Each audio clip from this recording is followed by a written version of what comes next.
Hey, hey, hey! Hi, everybody. Welcome back to Growing Up Congolese. Thank you so much for clicking. Thank you for being here. To the returning listeners, thank you so much. To the new listeners, hello, how are you? My name is Santish. I'm the host. I'm a Congolese American. Hi! Guys, if you are new here, just get used to the awkward introductions. It's awkward because I just never know how to start a topic, because I'm talking about serious stuff, but I try to make it light because because I don't want to be depressed, and I feel like if I'm depressed, you're going to be depressed as well. So that's why I'm very, like, I like to have a jovial introduction. But welcome back. Thank you so much for checking me out. Please follow, share with your friends, comment, send me messages. I love reading stuff. I also have a blog, See the World. It's a play on my name, CYTHE and world. Yeah. So yeah, thank you so much for being here, and let's dive into the topic of the day. So today we're gonna talk about la francophonie. La francophonie. Nous allons parler de la francophonie. So La Francophonie, which is an organization of that was created for French-speaking countries. Last year they had a celebration in the Congo, my native country, where countries, French-speaking countries from all over the world who are part of this organization came to showcase their arts, their cultures, and everything. So it is a interesting organization. It's fun in some aspects and everything, and it's a great it does when you're trying to be diplomatic, and also you have to understand this, right? I study politics. I have my bachelor's in political science, and I have my master degree in development and conflict resolutions. And my region of interest is the Great Lakes. That's where my family is from, and I'm very cautious about what I say. Although if you listen to this podcast, you can see that I'm not very cautious, because I am trying to work in these organizations. I'm trying to work with these international organizations within my political career. Like, I aspire to be a diplomat. I aspire to work for the United States. I aspire to work at the UN. I aspire to work for at the EU. I aspire to be a representative of the US at the African Union. So I have very big ambitions about my life and everything. So I just love how I have this platform to educate, inform people using my background and area of expertise. So personally, I may strongly feel a certain way about things, and the way I want to educate is not to tell you how to think or how to feel, but to explain to you why some people may feel a certain way and why other people may not, right? Because again, as a multicultural kid, I have to do those identity negotiation every single day, even in my career, in my line of work and everything. So I hope that you never feel like I'm sugarcoating, because that's one thing I don't really know how to do, but I'm obviously going to be diplomatic, so let's talk about it. Now, today I'm not going to talk about the organization, but I am going to talk about the idea of La Francophonie, right? So one of the last papers that I wrote for my bachelor degree, because I did a double major. First of all, I started as a triple major with political science, French, and Chinese. Don't ask why. But then I ended up just graduating with the political science and French. So one of the papers that I had to write that I had to write for my French major was a commentary on this idea of la francophonie or le francophone, right? So we read a couple of poems in my French class about different authors who were in La Francophonie, so they were French speaking people, and their relationship with France, right? And I remember one of the, and here's the problem, right, that I have recently. My undergraduate institution stripped us away from our emails. Those emails got disabled and everything. I have lost all of my work, all of it. So I would really love to quote things because I don't really have time to do research because I work and I have I'm moving to DC in a couple of days and I am just busy and I'm trying to get things out for you and everything. And I would love to kind of introduce you to different authors, to different thought-provoking intellectuals and everything. And that's something that I'm gonna do once I'm settled in DC, to really kind of link you to go verify the information that I'm talking about, because I don't want you to just take my word for it and everything, because I do want to educate. I do want to grow this channel as a social commentary platform that truly educates with I would love to have guest speakers. If you are a Congolese who's living in another country and you would like to tell me about your experience, please write to me. I would love to have an interactive community. Once I'm settled, I will start inviting speakers to talk about these topics, have professional viewpoints and everything. That's the plan. But since we don't have that right now, let's talk about this. But so back to my paper. So when I was a senior in college, I read, for my French class, I read poems from authors who lived in the Francophone, in Francophone countries, from the Caribbean. So I believe one was Haitian, the other one was from Martinique and Guadeloupe. And they were talking about how the idea of le francophone, ou bien la francophonie, was it was a way for France to say that, yeah, our French speaking abilities bound us together. You are French, but you are just you are French adjacent, quote unquote French adjacent, but you're just living in another land, basically. But when they go to France, they are not treated as French citizen, right? So for some of those authors, or for some of those places, I believe Guadeloupe or Martinique are French departments. Like Martinique, bien les Antilles, they're French departments, so they have legal rights in France. They have believe a French passport. They are part of the through France, of course, right? And the relationship between overseas French department in France are very interesting. Maybe in another episode we're gonna dive into that. If you have a friend who's from Martinique, please let me know. Write to me, email me, comment, and I would really love to get their perspective on this. But yeah, so they're French citizens in a way, with papers, right? With documents, with legal status, with political rights and everything. But when they go to France, they're not French.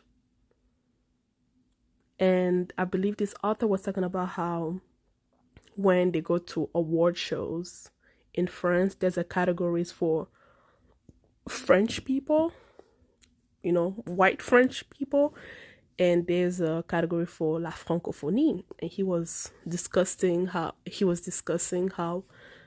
that variation kind of plays on the turmoil in their identity negotiation, right? And for my paper, I talked about whether or not it was fair for Francophone countries in Africa to use French as their business language, or as, especially in Africa. So the Congo is the largest French-speaking countries. Because there's more people in also the Congo. More people speak French in the Congo than in France. And the Congo is a very interesting country because outside of French, you have 4 other main languages. And those languages are not shared by everybody, right? I believe I've explained that my ethnicity, like, I am a Luba Swahili. So as a Luba person, I speak Chiluba. So my native language is Chiluba. And as a Swahili person, my language is Swahili. So although we speak Lingala, Lingala is not our native language. It is not native to our ethnic group. The people who speak Lingala are predominantly people who live in Kinshasa and people who are from the Ngala tribe and from the Ngala province. So me, as a Swahili Luba girl, saying that my native language is Lingala is like a German person saying their native language is French, right? That sentence does not make logical sense. So, because of that, French is used in our politics, is used in our administrations. It is the common language that most of us use. Last month, when the president won his re-election, he gave his speech in French, which pissed me off, right? I was like, he's talking to Congolese people. Why is he speaking French, right? I understand the argument of like, well, throughout all the regions, you will find more people who speak French than people who speak Lingala or Swahili or Chiluba or Kikongo. So if he were to speak one of the native language, he should speak all 4 of the native language in order to appeal to all four main, like, in order to appeal to the big main tribes, right? And my response to that is, so he should do that. When they campaign, they go to different regions where people speak different languages, and they learn to speak a couple of sentences in order to appeal to those people. So why not do that during a presidential speech? Why is a Congolese president giving his inaugural address to Congolese people in French? Why? That does not make logical sense to me. The average woman, man who's literally like suffering in the streets of Kinshasa will appreciate it if the president spoke in a language that they understand. Yes, most of us speak French and everything, but it would just make more sense to speak the local languages because you are talking to your people. Ivorian comedian made a joke about why les éléphants de la Côte d'Ivoire, the Ivorian football team, don't win, right? And he said that, when people from Burkina Faso are playing, they speak their native tongue, right? They speak their native tongue to tell each other secrets. When they play with Ghana, Ghanaian team will speak, a native tongue in order to tell each other secrets. But because Côte d'Ivoire, because of everyone is just so divided, like in their ethnicity, they use French as their common language.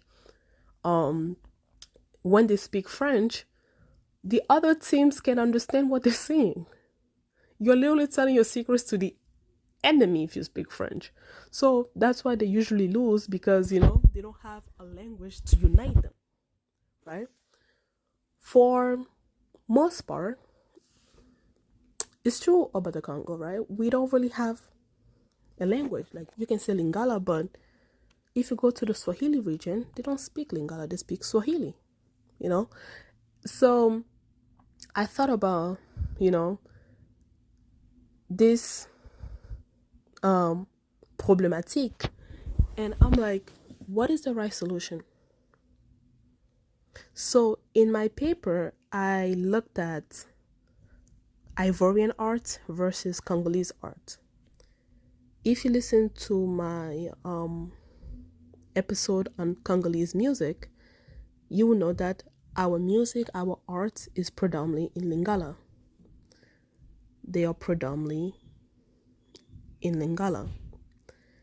We are the only country in Africa, for most part, whose art is not in a colonial language, right? Our movies are in Lingala. Our music is in Lingala, which makes it harder to market, right? When you go on Netflix now, there are movies there are Nigerian movies, South African movies, and they are in English, right? Of course, they sometimes use Igbo words or Igbo or Yoruba words and everything, but the movie is predominantly in English, so it's easier to receive, right? Lingala is one of those languages that when you translate, you lose the meaning of the entire sentence. You lose the meaning of the entire sentence. So, in order for Congolese art to be consumed, it has to be in French. So the writer has to write the entire scenario in French. This Congolese producer has started doing this year because she wants to reach like a global market. So her movies now are in French. And I economically understand why, right? But I just feel like in order to placate a global audience, we lose our culture. We lose our language. I learned to speak Lingala through Congolese music and Congolese movies. That's how I learned to speak Lingala. The same way the same way I had to learn how to speak English by watching English-speaking movies. So the problematique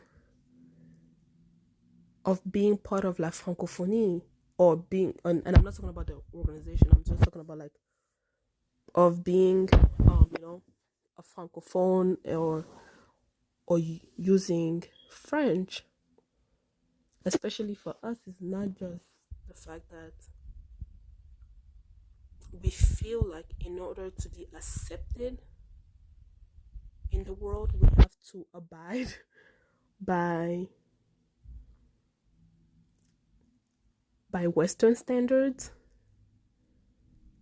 and indirectly, wasn't that the colonial project? Do you see what I mean? Isn't that in essence what colonialism was? Are we not still living in colonialism? Right? Because,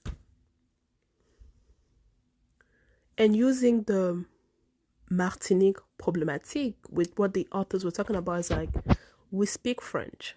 We have legal documentation. We are French in a way. But do those people see us as French? Do we have value? Are we validated? Is there a world where you can ever be validated because you speak the language?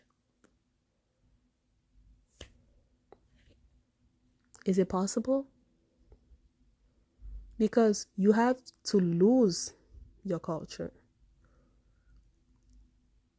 So you're not being validated in your culture, but now you adopt another culture and you're still not validated in that culture. So it's a lose-lose situation.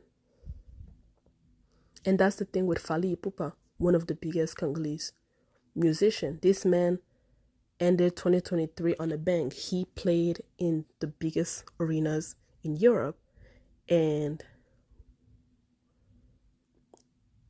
it is not false to say that he would have not done so if he had not changed his music, if he had not changed his sound. This man does not play pure rumba anymore.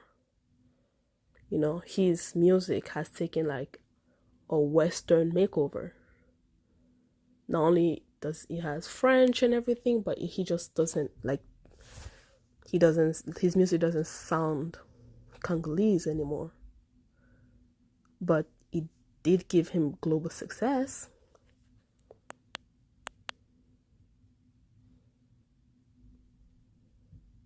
It gave him global success. So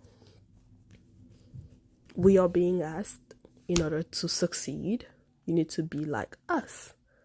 AKA, wasn't that the narratives of colonialism? Just asking for a friend. Wasn't that it?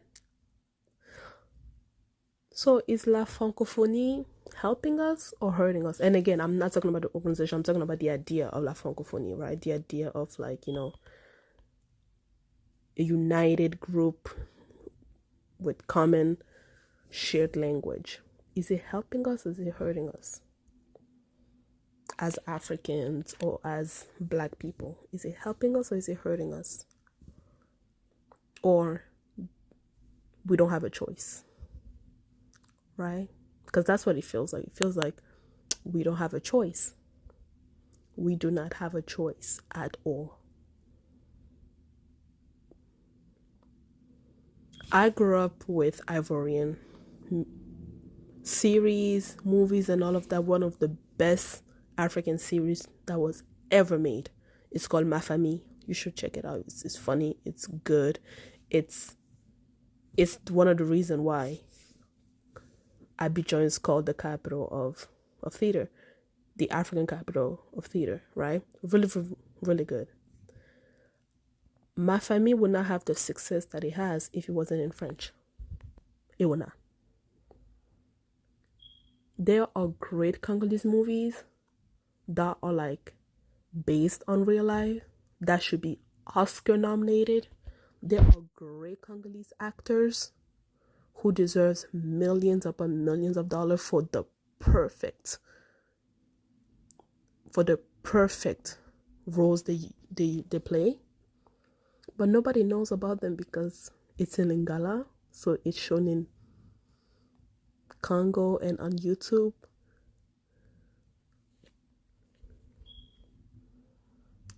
Like, Congolese cinema has not been on YouTube because cinema in the Congo does not pay the way it should be paying. So actors, like every Congolese actor, have a channel, and they do like a zonzing, where it's like, you know, you come and act in my movie, and then I'm gonna give you, you know, $100 per episode, and then I will come and act in your movie, like, you know, for your channel and everything. That's how they're making a living, because they do not have that global audience because of the language. So now, in order to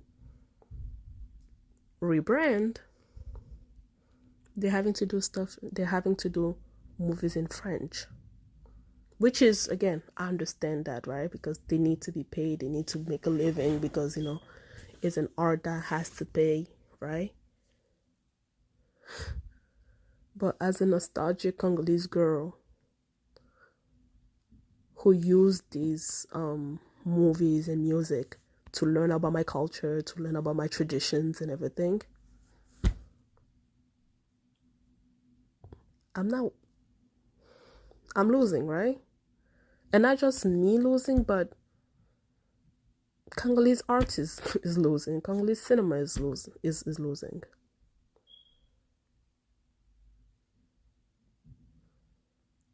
So it's just a weird realization that for us,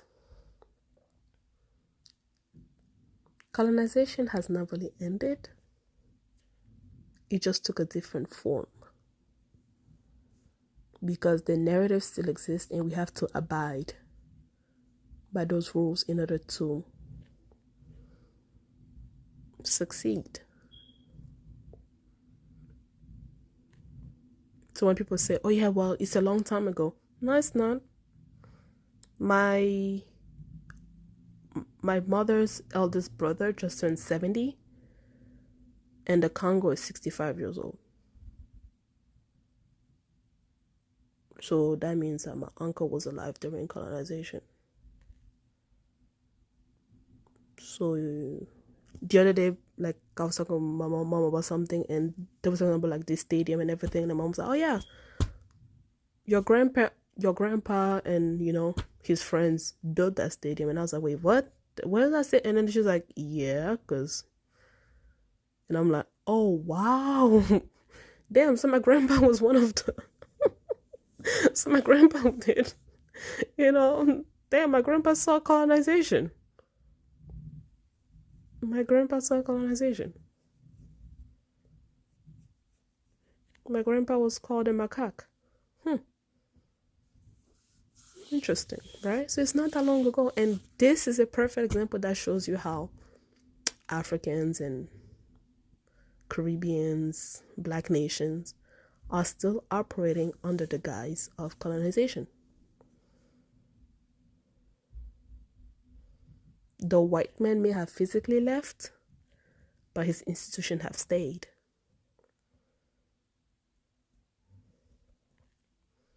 So I don't know who's winning or who's losing, but I can definitely tell you Africa is not winning. We ain't winning at all, and it's sad. All right, y'all. Thank you I wasn't planning for this to be depressing, but now I'm depressed. So I'm gonna go pray. I'll talk to you later. Bye-bye.